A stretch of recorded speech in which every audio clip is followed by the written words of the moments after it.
Welcome to Raising Daughters, the podcast that helps parents learn the best ways to support their daughters as they navigate the high levels of stress, anxiety, pressure, and uncertainty so pervasive in our culture today.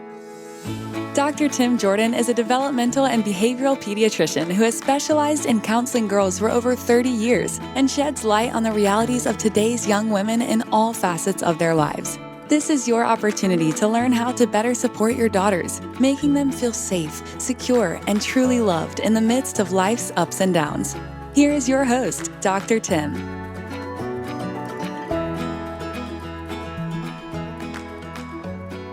Hey friends, welcome back to Raising Daughters. I've got a treat for you today because instead of listening to me drone on and on like I normally do, I have three middle school girls sitting around my table here, my office desk thing. And I have two 8th graders and a 6th grader, and I've known them for a long time. How long have I known you guys? Well, you've known my sister for a long time, so. And you've been coming to camp since you were in fourth grade? Mm-hmm. I think like 6 years. So 6 years? Yeah, 6 years. 6 years. So they've come to weekend retreats, they've come to summer camps, so I know them very well, and they're very articulate, and they're deep, and they're honest, which is why I asked them to come today, because I want them to be honest about what's the experience like for girls in middle school. And for those of you who have daughters who are in middle school, or some of you have daughters who have just left middle school, they're in high school, or you have daughters in grade school who are approaching middle school, I think this would be an interesting conversation to give you a sense of how are they thinking, what are they feeling, what are they experiencing, what are some of the highs, the lows, the adversities that they're bumping up against. So thank you, first of all, for coming today and being part of the podcast. So let's talk first about friends, because in middle school, if you talk to most adults and ask them, would you want to go back in time and go back to your middle school years? Almost all of them are like, oh my God, no, that was the worst time of my life. After the middle school weekend, which we did, 2 or 3 weeks ago, I was talking to somebody and they said, what were you doing last weekend? I said, well, I just got to spend the weekend with 18 middle school girls. And they're kind of like, oh, you must be a saint, you poor thing. People have such a jaded view. I think part of it is because of all that drama that people experience going through middle school. And I'm wondering, is there still any drama at all in middle school today? Yes. Yes. Very much so. So what does it look like today? Because people worry a lot about cyberbullying. My parents are so freaked out by that, but I think most of it is not that. Yeah. I think a lot of it, I think it definitely has probably evolved from what it was before. I think now it is a lot about social media. Maybe not so much cyberbullying, but a lot about status. I think there's definitely like a hierarchy in how you are online that plays a role in who you are offline, if that makes sense. Meaning what? Meaning- Speak loud. Yeah, like followers or like likes or how people react to things you post or things you like definitely plays a role on like who you are and how popular, I guess. I guess popular might not be the best word, but how liked you are is definitely based off of social media views and whatnot, which I think plays a role in your status in school. I also feel like drama, I guess, issues kind of phones and like communicating over text rather than like talking to people does also play a big part in it.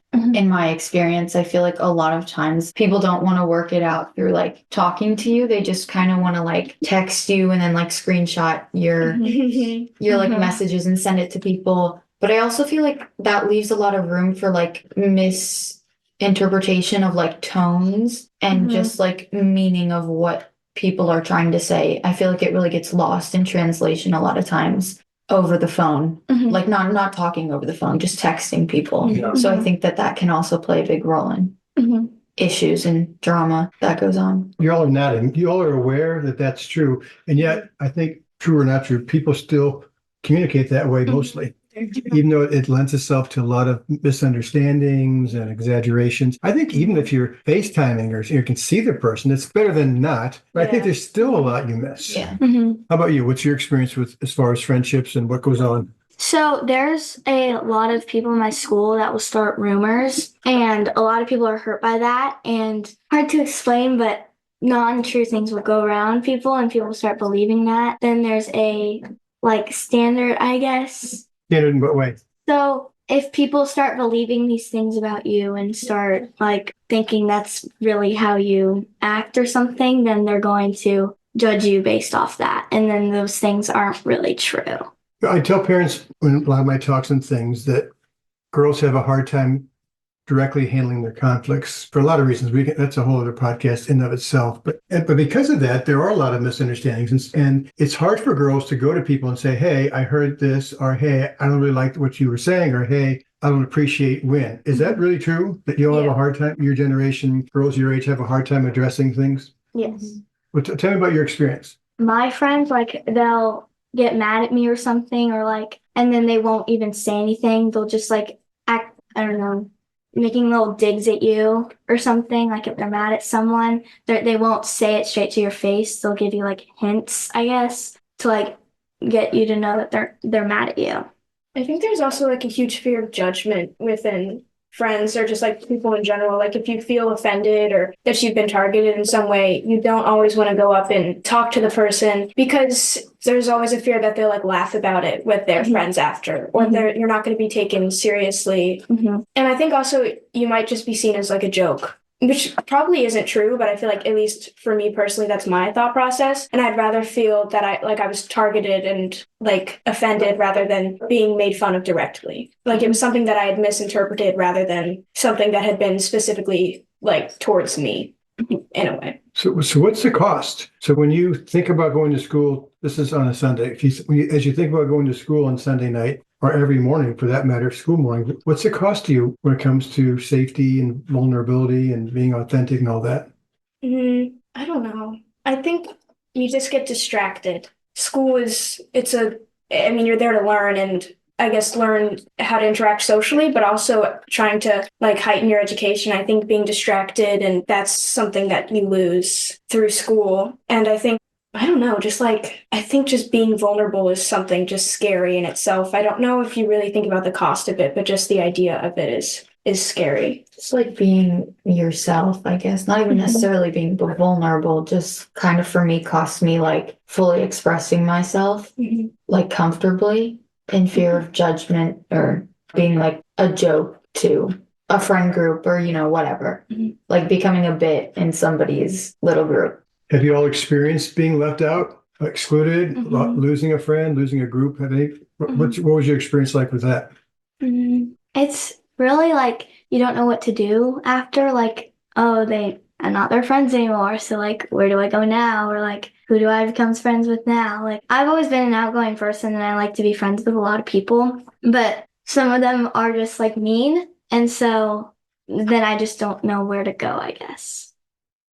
For me, I've always felt like the floater friend. Like I've not really like had like a set friend group, I guess. Kind of been in all the friend groups, just kind of hang out with everybody. So it's like to an extent, like I'm included everywhere, but that also comes with being excluded from everything. Does that make sense? Just kind of not really fully ever being included in like that friend group's activities or hangouts because I'm not really a part of their group because I'm kind of a part of everybody's group. Yeah, so the value, as I see it as an adult, is good for you. If you can go to different groups, I think that's really healthy. Different people, different kinds of people. The cost is that this is what girls have told me, you tell me if it's true for you. They have the freedom to sit at any table, but even if they sit at a table where people aren't like, you can't sit here, and you're allowed to sit there, you don't know what's going on some of the times because you weren't out with them last weekend. You aren't you're on the first list of people they call. You're always, and people, a lot of girls have told me, like, I'm like a second fiddle. I'm a third wheel. Is that sort of true then?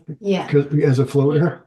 Yeah, it feels like I'm like a fifth wheel sometimes, like just kind of the odd one out in most of the groups. Have you ever gone through a time when you're one of those kids where there was no table to sit at?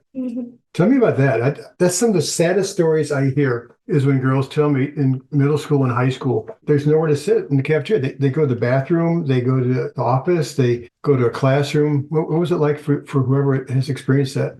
I think maybe it's not generally like I can't sit, like no one will be like, you can't sit with us anymore, like the movies. Like that isn't really what happens. But I think sitting down and just knowing that you're unwanted or that you don't like contribute anything to the conversation, I think that it's just very lonely. Like you don't know. I feel like you kind of lose a sense of who you are because you're trying to fit in with people and trying to be like mold yourself into the way that people like, and you slowly start to lose like who you are. And then once you finally regain that confidence in who you were, you kind of figure out that you don't have anyone. It's just lonely, I think, Mhm. is like the right word Mhm. to use. Being excluded is just lonely. Mhm. And do you guys talk to your parents about those times when things aren't going well, when you feel lonely and all? Yes? Yeah, I like joke about it with them. I don't know if I've ever sat down and had a like real conversation Mhm. because I think it's always kind of silly now that I've kind of grown up a little bit with it. I think it's What easy. part's silly? Just all of it, like finding it. Middle school drama, whenever you think about it, is kind of childish in a way. And I guess whenever you're a part of it, it doesn't seem childish. Mhm. But once you've stepped back and kind of gotten a third perspective, it seems a little silly and childish. And I think that's where I can find like the light in it, that hopefully one day it'll move on and become something that like is in the past. And I think that's what I can joke with people and my parents about because they've experienced it and they're obviously older than I am and it seems probably childish to them. Mhm. So I can like relate. For me, it's like I think I'm pretty good at. I've gotten to the point where I'm just like able to take a big step back and be like, it's really not that deep. Like Mhm. it's Mhm. it seems like a big deal to me right now, but like it's gonna be fine. And Mhm. like if I am lonely or like whatever, I don't know. I think that is very true. Like it's just like it's not that deep. And I think that I kind of do talk to my parents about it sometimes, but like even they kind of are help me be like it's gonna be okay. Like it's not it does feel like a big deal right now, but like it'll be fine. You're in 8th grade. Like and I'm leaving the school next year because my school is just like a stop at 8th grade school. So that's also something that kind of helps me. I'm like, I am gonna be out of here in less than a month. Like it's really okay. Mhm. You know, we've probably talked to some of the retreats or camps about the spiral beliefs. Have you ever done that? The camps you've been at too many times? Maybe once or twice. Well, but I think you have experienced things. You two are in 8th grade. You're moving on, so you may have a little bit different perspective than 6th grade, maybe. Although you're very mature. But one of the reasons why sometimes we talk about at camp is that you may move to another school, you may go to high school, you move on, but sometimes what does move on or what goes with you is old beliefs about yourself, about I'm not good enough, I'm not cool enough, there's something wrong with me, I'm weird, I'm awkward. So that's why I don't want you guys leaving middle school with baggage like that or beliefs like that that are definitely going to affect how you show up when you are start high school, even or going start 7th grade next year. Does any of that help? By the way, I'm curious. At camp, does it help for you to be aware of those beliefs? Yeah. Yeah. I think Sorry. Go ahead. Well, I just have a quick note. Like for me, like I have a lot of really close friends that I've made at camp. So it's like Mhm. I do know that my school friends aren't like a defining like because I feel like a lot of them don't really know me too well. Mhm. It's like more surface level friendships when I'm with them, but like my camp friends are like my really good friends. So I think like my school friends, like kind of what they think of me or like beliefs that I've gotten from them don't affect me very much because I know that there are people who know me much better who don't think of me in that way. So that's good validation. It's not me. It seems like it's me. I believe that it's me, but when I go into a safe environment where I can be myself and people love me, accept me, affirm me, it's like, okay, maybe I don't need to believe that stuff. That doesn't belong to me. Yeah. I'm curious about how has your relationship shifted, if it has, with your parents, now that you're growing up? It's definitely different because you have a say in like I don't know. It feels like you're more a part of some because when you're like younger, you're not always a part of the conversation or something. Yeah. But then you like become older and all that. But it also feels like it can become more distant if you get distracted with other things, like let's say like friends or homework or like you want to go hang out at the mall or like and then you don't really have time to spend time with your parents, even though you want like a bigger relationship with them. So you feel pulled. Like you may want some time with your parents sometimes. But on the other hand, you got your activities, your sports, you have school, you have your friends, all that stuff. So it's hard to find time for everybody. How about you two? How has your relationship shifted with your parents? I think I've been in certain situations where I've been forced to grow up in some senses. Maybe grow up isn't the word, but mature in some ways that like my siblings or other kids haven't. And being the youngest to like significantly older siblings, I think has also put a complete different perspective on me and my parents' relationship, because the way they raised my siblings is different from the way they raised me. And so our relationship is closer in some aspects. Like I mentioned before, I can sit and laugh and talk to them about like hard things that are going on in my life, but I'll never be able to like sit in a conversation and be taken seriously, like with other people. And I think that's something that's changed. What do you mean? Like my family's gone through a couple difficult like times recently, and I'll never be able to sit in conversations about those things or like about the people. I don't know how to tiptoe around this and not. Oh, okay. So you've been through some adversity in your family, Yeah. and it's made it hard sometimes to relate. Yeah, and then they'll never really let me into their conversations seriously. I'll always be like the younger sister. Yeah. Just Yeah. a kid. Yeah. You're not, but Yeah, but I have to hear about it from like someone else, like another sibling, and it's just like hard because you think you have this relationship with your parents, and it's like easy and like nice, and then you hear about what they're saying, what they're not including you in on, and it's just like they assume it's for the greater good, but really it makes me feel like I'm not a part of the family in a sense. And I think that's evolved. That type of separation has evolved with the like close-knit type of relationship. unless you lack information. Yeah. Sometimes I've talked to girls your age and they're like, just tell me.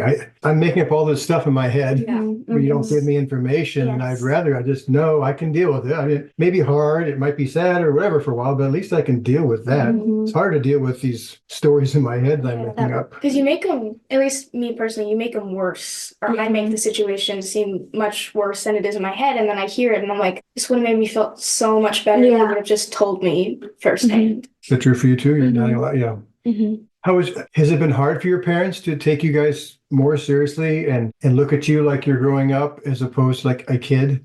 You guys are on that, that transition, not just with 8th grade, but just in life. Has it been hard for your parents to see you as being more grown up? For me, I mean, I think I'm the oldest sister, so I mean, I have one younger sibling, but like I think I've kind of always been like the more like, I know I am the oldest, but like I've sort of been expected, I feel like, to kind of be the more mature one, even when I was younger and I didn't like have to be, it's like I was like 10, like I didn't have to be mature and like act old for my age or whatever. So I don't know. I feel like as I've gotten older, I also think that having a somewhat significantly younger sibling has played a role in it. But I think like the sort of like, she's okay, she's older, like we don't need to give her as much attention. We don't need to like she can take care of it. So I think that that's kind of been how it like for a while, just like. I've only known you for 6 years. So you were probably in 3rd grade? Yeah. When you started camp, you were like a little adult Yeah. the first time I met you. So some of that is just who you are, all three of you. That's just kind of like who you are. Doesn't mean you don't have needs. Yeah. And it doesn't mean your siblings' needs are more important. But I guess sometimes it's kind of like, she's fine. Yeah. We need to put out fires. Yeah. Okay. I was wondering also, this is similar but related.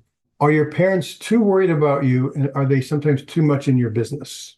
Well, this isn't always, but sometimes I'll get asked a lot of questions as soon as I get home or something. And it's like, can I have a second to just like chill or something? Because school can be a lot and it's like 7 hours, like 5 days a week. So it's like, you just have to kind of, I don't know the word, like settle down first and then you can answer all these questions, I feel like. I bet that's even more true if you walk in the door with a look on your face or you've had a bad day, and they can probably, before you can walk in the front door, they kind of read your energy walking off the bus. And they're like, what's wrong? What happened? You're like, just give me some time. Yeah, I know, but yeah, is that true for you guys too? Yes. I'm sure you've told them, give me a break, let me have some time to relax, kind of let the day go. But it sounds like they still don't always respect that. It's like a reaction that you don't expect. Like you've had a bad day and you go in and they're trying to talk to you, which for me, at least, I appreciate the effort to like try and understand. But like I need a moment, like you said, and I just need some time by myself. And then you kind of get this reaction where it's just like, oh, like you don't want to talk to me. Like, what am I even here for? Whenever I try and understand, it's like, To guilt you. yeah. And it's just like, well, now my day is significantly more worse than it was before, and I don't want to talk to you at all now. And it's like you're not trying to be rude or like, it's nice that they're understanding, but to be understanding, you have to understand that sometimes all I need is a moment to myself. You need downtime. Yeah. As long as you circle back later. And do you do that? Sometimes. Sometimes I don't. I describe it to parents sometimes. It's like the hot potato game. Like sometimes, this is a little bit different, but sometimes you'll come home with all this stuff that's happened and you'll be like, blah, blah, blah, blah, blah, blah, blah. And then the parents stand there, then you stomp off and they're standing there holding all of that. Like, oh my God, my daughter is sad. She's angry. Nobody likes her. She's got no friends. She's sitting in the library for lunch. And then you stomp off and they're like, what am I supposed to do with all this emotion? Yeah. I tell them, don't play hot potato. Don't hold on. That's your daughter's stuff. But it's hard sometimes for parents, I think, not to grab the hot potato. Yeah. I think that's also the conversation that we've had, I think a couple times at camp, where it's like a situation where you need to sit down and be like, I need to like have you listen to me, and you don't have to help me like you don't have to come up with solutions. I just need you to sit there and listen. Yeah. You don't need to help me fix it. I just would like to tell somebody. And I think it kind of, I mean, I've used that, I think, once or twice with my mom, or it might not always work, but I think giving them the like heads up that this isn't like a solution, like a problem that you need to solve. This is just a conversation that I need to have with you, that you need to listen. Is that true for you both of you too? But sometimes you just want to be heard. You don't want to be fixed or rescued, or you want to problem solve. I just need someone to hear me, see me, hear me, understand. That's a really hard thing for parents to grasp. Yeah. Especially dads. I think our brains are wired to go into fix-it mode. I've shown you those pictures of the brain at camp, probably. But I think it's true for a lot of men. They go right to, I got to solve this problem. I got to fix it mode. And sometimes I think if you preface the conversation with, please, like you said, please just listen. I don't want you to interrupt me. I don't want you to make me wrong. I don't want you to what? Judge it. Or Make me wrong. Or make me wrong, or make it about you. Oh, it's a big one I hear a lot from girls is they'll have their parents, especially their moms, will say things like, well, what do you think my day was like? And then they go off about all their stuff. And like, this is about me and my feelings. How did it suddenly get diverted? So I think it's a hard one for parents, but I think I would persist in, and this is, I'm talking to all the parents listening into this, I would persist in giving them a heads up, like, please just listen. I really don't want advice. At the end, if I want advice, I'll ask for it. That's a hard concept for some parents to grasp. Is that true for your whole parents? I think definitely. Okay. Sometimes at camp, we do an exercise called cross the line. We lay a rope down on the floor, and then let's do it right now. No. And all the girls will go on one side of the line. Then we'll throw out scenarios like cross the line if you have an annoying sibling. And if it's true, you cross the line. If it's not, you stay. It's like an observation. There's no talking other than the person giving the thing. So we can see, how many people have that in common with me? One of the questions that we've been seeing a different response to in the last 5, 8, maybe 10 years is when we say cross the line, if you ever worry about your future. And even when we do it with grade school girls, most of them cross the line. And later on when we process, those kinds of things. So talk about, they're already worried about college. They're worried about their careers. Is that true for you guys? Yes. Eighth and sixth graders? Talk about that for a minute so parents understand why you guys are so worried. I mean, like, I feel like I've always kind of had like big aspirations. Like I want to go into the film industry, which has like always been something that I've been really passionate about and like wanted to do since I was young. But like, I've always been like more like artistic and never interested in like 9-to-5 like office job that I know will pay well, But like for me, that's something that I'm always thinking about. Like, what if I do have to end up like in an office for my job? Yeah, like settling for something that is not something that I'm passionate about. And then my life is going to be miserable and I'm going to be like living alone in an apartment, like waking up at like 4 a.m. every morning just to do something that I hate. But like, I don't know, for the film industry, I mean, it kind of depends on what you do, but like it's not a guarantee you're gonna make a lot of money. And even just like any of the arts, you know, that I'm passionate about, it's not something that is guaranteed that you're going to be as like stable. So I don't know, that's something that I think about a lot. And just like college, seeing like college acceptance videos like all over online right now is like so what if I don't get into the college that I want to get into, which is like an 8% acceptance rate? It's like I have way less of a chance of not getting in than I do of getting in. And it's like obviously there's other colleges out there that are great colleges that I could get into, but I don't know. I feel like I'm spiraling right now. When did you start looking at those videos? What grade were you in when you started looking at those videos? I don't seek them out. Just like Well, how'd you come to? When I was in 8th grade, I was not looking at college acceptance videos. Well, actually, there wasn't YouTube, and there wasn't and there wasn't TV. No, but where'd that come from? That urge to, or that thought to? Where's that come from?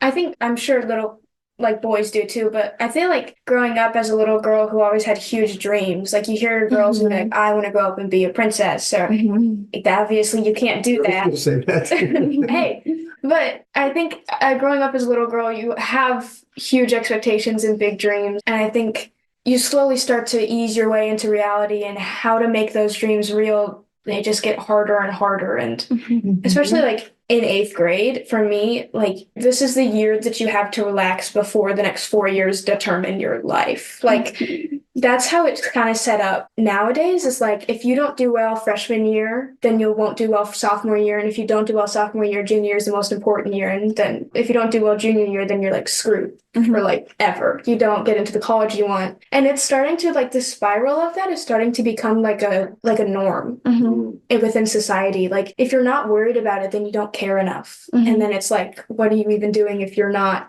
worrying about it and trying to meet these huge expectations that everyone in yourself has set for you? It's become like that has become an expectation to have huge dreams. Feel it as you're talking. Oh my gosh! I hope you parents are hearing this. Because this is what young people today are experiencing. These are not high school seniors. These are not 23-year-olds graduating from college. These are 14, 13, 14, 12-year-old girls already. Wow. Are you aware? Maybe we may have talked about this at camp, or maybe not. We talk about it sometimes in the high school camp. Are you aware that what you just said is BS?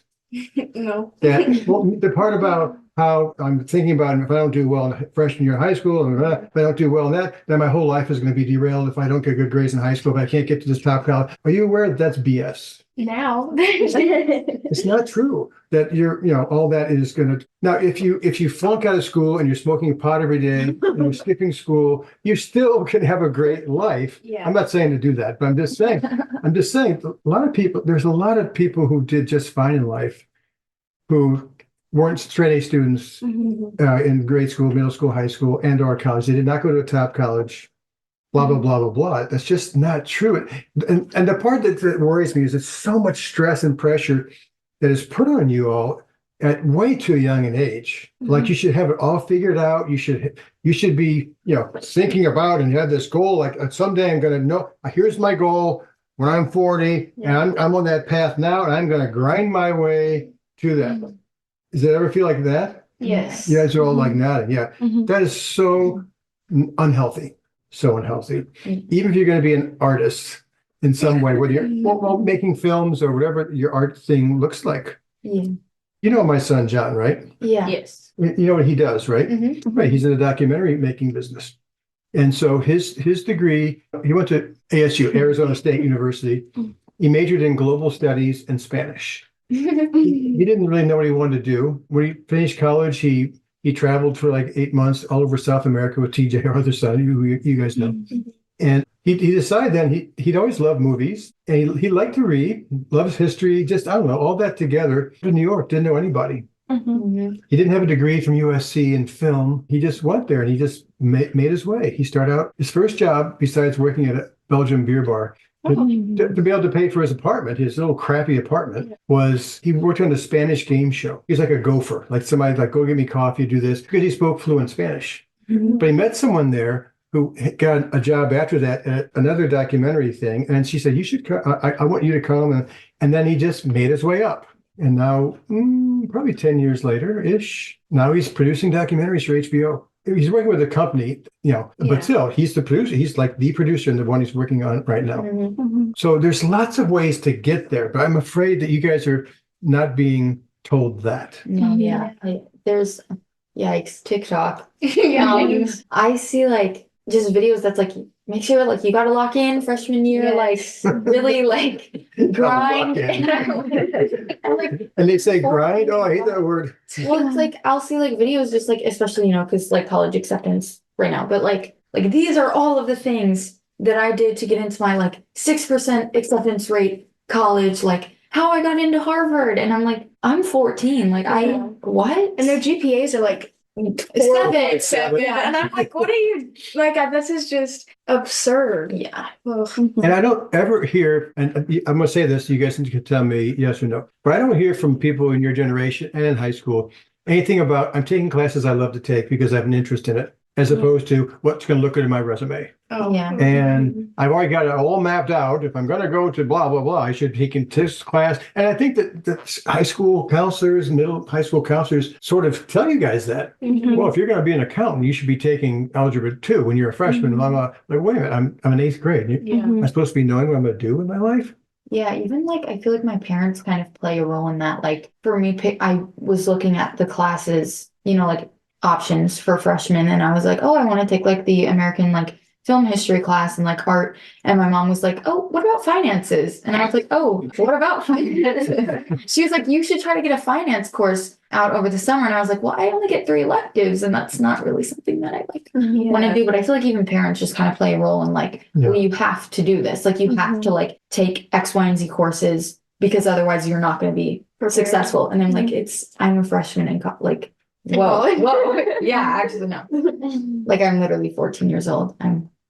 It's okay if I don't take finances. Yeah. It'd be good at some point in high school or college to take a finance class about how do I balance a budget. I mean, there's some good practical money skills that most of us didn't get growing up, unfortunately. I don't think you should major in finance, but I think having some education about that, I think that's what your parents are probably saying is, I want you to know about money. Yeah. And taking care of yourself and all that, but sometimes it comes across as a little bit different. New topic, feelings overload. I think you're at an age when there's just lots going on. There's lots of changes and just you've heard this, you can't probably, the emotional parts of your brain are maturing, and they're pretty much there by the time you're 14-ish.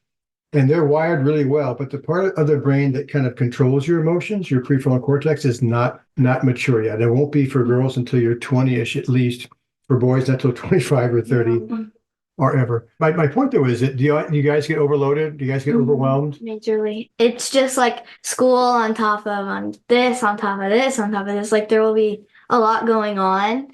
Like, oh, I have to finish this. I have to practice this. I have to do all this. And it's just like, I can't do this right now. Like, it becomes a lot, and you just like burst out into all these emotions. And it's just like, wait, but I don't know what's happening right now. Like, why do I have all So for you, it's about just a lot of things on your plate. Mm-hmm. And sometimes it feels like I'm not going to get it all done. Mm-hmm. Okay. And then what happens? Or you blow. Yeah. And is your blowing just crying? Is your blowing getting Yeah. anxious? What's your blowing look like? Probably getting really upset and then just kind of like shutting down. I feel like I really just don't want to do this right now. Like I just can't. And then I'll put it to the side or something.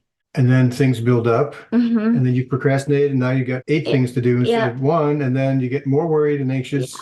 Mm-hmm. Yeah. And then what? Well, then you feel the Explode. pressure. Yeah, exactly. You get all this pressure on you, and it's like all the pressures can become a lot, and you just start. Yeah. How about you guys? Do you ever get the emotional Yeah. overload? Yeah. Yes. I get really angry. I get really angry, and you might know. I She just- gets it. I just stop talking. Yeah. I stopped.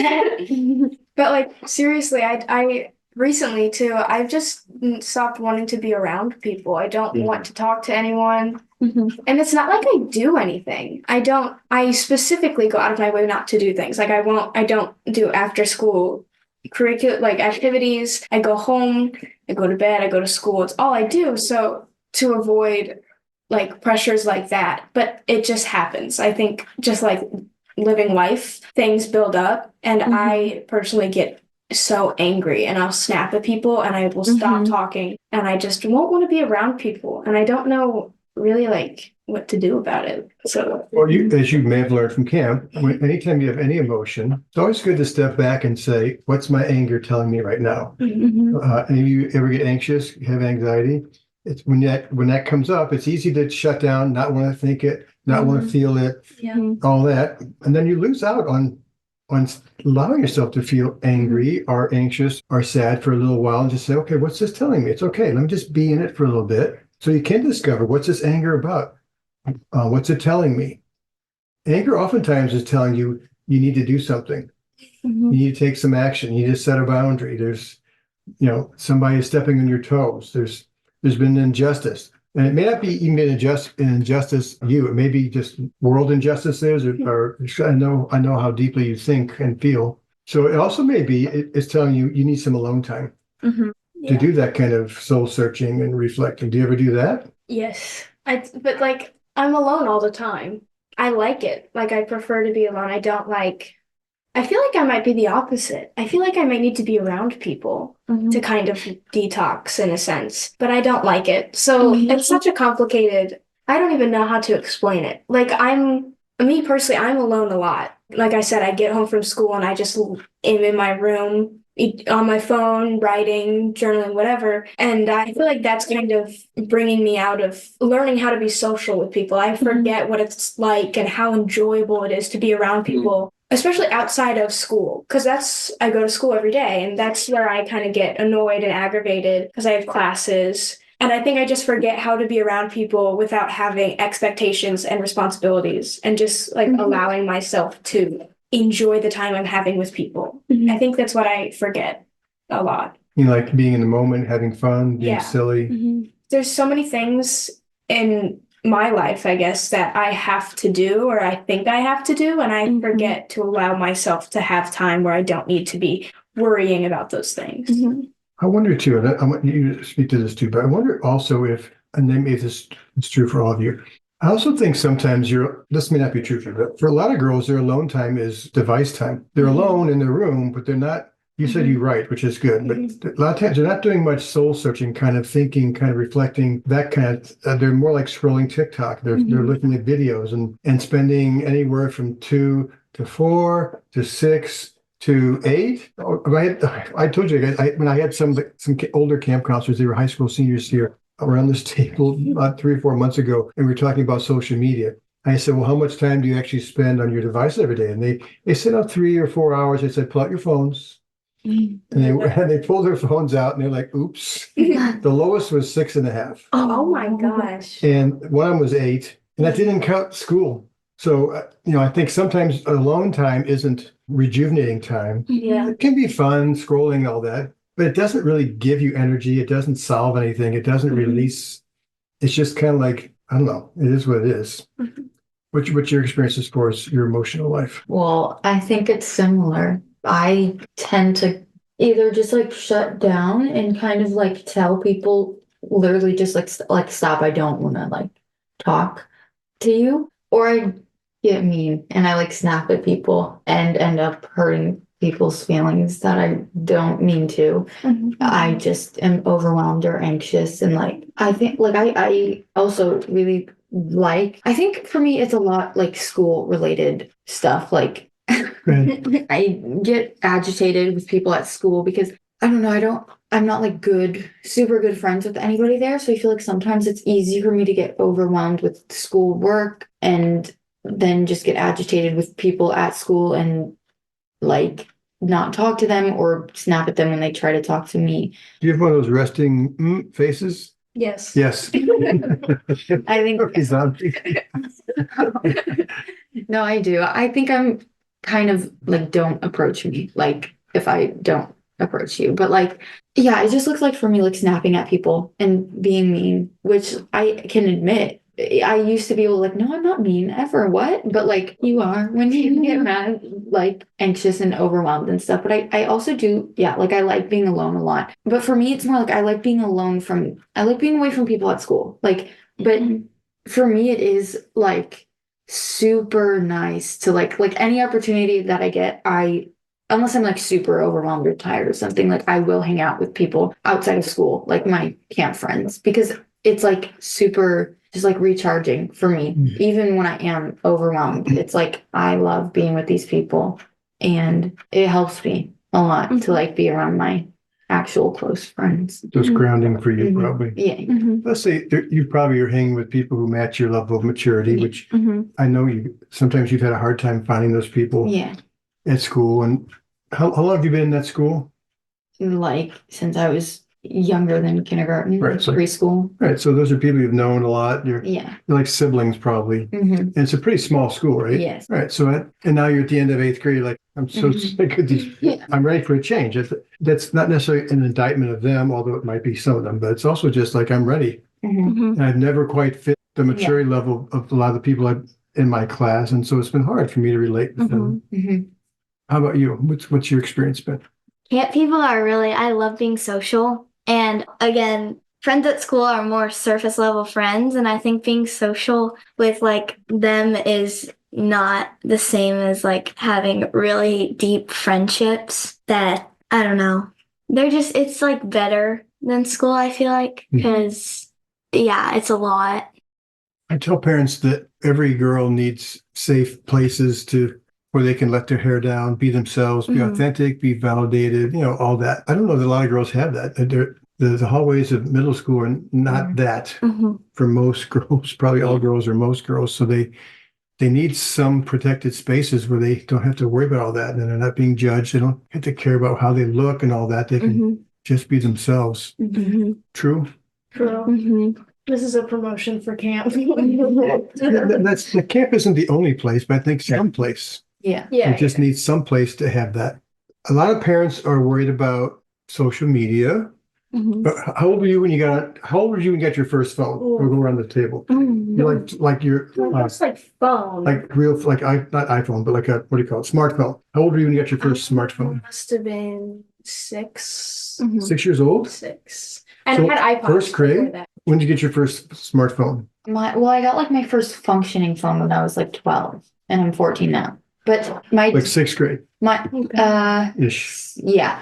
But my mom gave me her old phone when I was like 7 that just had like games. But Yeah. like no, like No, it wasn't I mean like a like 12. smartphone-ish thing. Yeah. Okay. How about you? Yeah, so I got like a phone with like games on it or like fun stuff like that. And like when I was 6, and then 5th grade, like the middle of 5th grade, I got an actual phone with like, Smartphone. yeah. And how old were you when you first got on social media? 2018 is when I downloaded. 6 years ago. 2016, 8 years ago. So you do that math. Are you 14 now? 15. So 15 minus 8 is Can't do math. My smartphone. 7. Okay. Yeah. No, it's I wait for your generation. Yeah, so I was in 7 when I got on TikTok, which was Musical.ly at the time. So they had social media. But you, I got Instagram for my 13th birthday, I think. And then I got TikTok like 6 months ago. So I was allowed TikTok like when in COVID because I was very bored. And so that was like 3rd grade-ish. yeah, so 2020-ish. But my parents have always been like, especially my mom, she does not want me to have too much exposure to a lot of social media because it is not the greatest for you. So a lot of parents worry about cyberbullying because they see stories on the news and stuff. Does much of that go on in your worlds? So no for you. No for Not you. really. It's not the biggest concern. No. Yeah. Yeah, there's What's the biggest? more. Unsupervised Yes. being on social media. People put anything and everything out on social media. You can look up the most innocent whatever you want and you could find anything. Yeah. It really is like it's just not being careful and not like as a kid I did have like Super Nanny something, I don't know, on my iPad, but even that didn't stop it. They'll There is. I cannot. Is like porn stuff, sexual stuff you're talking about? the Yes, most? and Or is it also, also like like the- girls talk about anorexia kind of sites and all of that, but also like getting even deeper in like specifically now, like war stuff. People will put like war cams out there, and it's just, why are you doing that? Like that you can so it find just pops up. Yeah. You're not looking for it. Sometimes, I mean, sometimes you do have to be looking for it, but sometimes it does. Like even if you talk about it, Mhm. it listens and it'll pop up, and so it's just the worst thing I think is being unsupervised on social media. Cyberbullying is definitely not the biggest concern. How about being pushed by people, probably mostly boys, to send nudes? Is that an issue in middle school? I'm sure it is. Not for me Yeah, personally, not for but me like I either. feel like for maybe other people. I don't think in middle school it's as is it? No, I'm Yeah. agreeing. Oh, like I don't know if in middle school. I think in high school is when it gets to be more of an issue. Yeah. But I don't talk to boys. I don't. Last fall, I think it was, there was a conversation at one of the middle school weekends about being harassed Yes. in the hallways at school. Yeah. That's not the same as sending nudes or being asked to send nudes, but there's a lot of energy and a lot of emotion around the pressure, even in the hallways at school, being brushed up against or having your butts pinched and things of that sort. Is that still sort of on your radars? Not in 6th grade. No? I experienced it more in elementary school because they're joking around and they don't know how it really is affecting people. I don't know. I don't know if this changes anything, but I do go to a really small private school. So things like me that as well. happening are very, you hear about it, and people get in trouble probably much easier than they would at a huge public school or just like a huge school in general. So I've never experienced it, but like you said, we talked about it at camp, and it's definitely a real like fear in, I feel like, girls our age. Yeah, well, for me, I also go to a very small private school, and even though I really don't think that as much is done about like their like jokes, quote unquote, about like rape and like sexual assault, like there isn't a lot done about stuff that they say, but if they ever do anything, it does get around fast, and we will like force the teachers to do something about it. Yeah, but it's not as big of an issue just because I think I do go to a smaller private school, but I'm not sure if that changes at public school. Or are you too worried about next year going to high school? Yes. Well, you're in the same school, right? Yeah, but at my school, high school and middle school are like completely different. I mean, same building, but they have different directors, like a different principal. Yeah. I'm definitely a little more fearful next year because they add like 60 kids to your class. So the people that you become comfortable with are, there's so like less people that you know and more people that you don't. You don't know what people will do. I don't know, I think just being a high school girl is frightening in that sense. Which sense? Like you don't know if people are going to do things like that, touch you in ways that you wouldn't appreciate, and they have like consent classes. You can take a class about consent at my school. A whole semester class? I think it's half semester. It's just like, what do you mean? Well, good. I mean, good, but If it's educating people, boys especially. yes. But that's even scary. Just the thought of needing a half course consent class is just like, what are we doing? Where we need, because for me, and I assume both of you, and it's just like common sense not to do any of that. What kind of high school are you going to next year? I'm going to public school. So what's your feelings about that? I mean, to be honest, like I don't know. I do not talk to guys at all if I don't have to. Don't really enjoy being around them, to be honest. So like, it's not really something like I always just like all my friends are girls. But I guess I am. I haven't thought about it a ton, to be honest. But like, Well, thank you. You're welcome It for is- worrying you.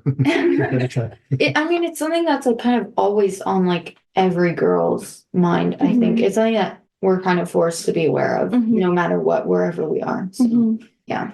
Which stinks. Yeah. Doesn't it? Yeah. It's kind of like, really? Should we really have to be worried about this? There's some reality to we need to think about it and be prepared. But gosh, it's as a 14-year-old, 15-year-old girl, it seems like that should not be high on the list of things to worry about. Last thing, you guys are doing great, by the way. Last thing, any advice you have for parents of middle school girls, based upon what you've experienced in your years up till now? Anything you feel like they would need to know if they have a middle school daughter? Like the conversations, if they bring it up or you feel like they don't want to like be considered wrong and they just want you to listen, you should just listen. Because it's a big part. If you're like, I just want to talk to you, like I'm not even trying to say you're wrong or anything. Like I just want you to know how I'm feeling. Yeah. Okay. What you do? I don't know, just to be like a comfortable, like safe space for your kids, like non-judgmental, Mm-hmm. just like to make sure that your kids feel completely safe and comfortable talking to you about whatever, and just to be like a listener. Yeah. Mm-hmm. A non-judgmental listener. Mm-hmm. I'd say just like remember that this is like their life. Like they have no other experience than what they've already been through. So this is as real to like these problems that might seem childish and silly are real problems that, we have to deal with. And I think just keep that in mind that this is all we know is this type of childish, silly arguments and drama. This is like the biggest problem. I mean, assuming that this is like bugging you, this is the biggest problem to us right now. Just like understanding that that's real in a sense. I was surprised that when we started, you both said something to the effect of, I feel like so stupid or so childish that I've been worried about all this stuff. I was thinking, wow, that's a pretty harsh judgment on yourself. I've been worried about all these things. What else do I know? I'm not 50 years old looking back. I'm still in the middle of it. So I hate for you guys to not have that level of self-compassion where you understand I'm going through it. And it's not always pretty, but I think there's some value to thinking like you did, which is that it will pass. Mm-hmm. People get through it. Yes, that's true. And I still want you to hear me and walk around in my shoes for a moment and see it from my point of view. And just so I know that I know you see me, you hear me, you get it. Mm-hmm. Yeah. Okay. Well, thank you guys so much. I so appreciate your time. And I hope this has been valuable for you parents listening in. This might be an interesting podcast for you to listen with your daughter who's in middle school to again, raise conversations about things. It may spur a conversation about what your daughter needs from you more or less. So thanks so much. I really appreciate it.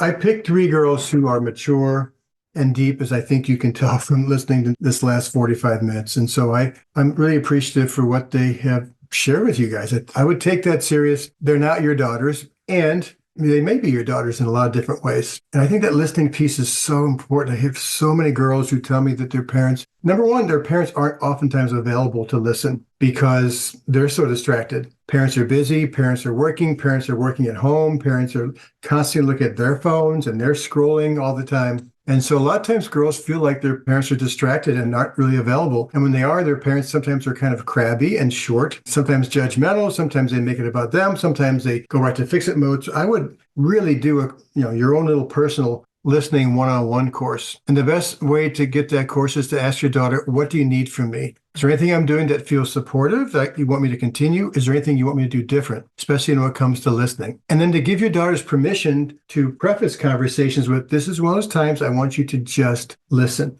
And if there's any point in the middle of the conversation where I feel like you're interrupting or not listening, can you give me permission to be able to say, this is one of those times when I just want you to hear me? I would definitely give your daughters that permission. I'll be back here in a week with a brand new podcast. As always, I appreciate you stopping by. Share this one with your friends. I'll be back here in a week. Thanks so much for stopping by.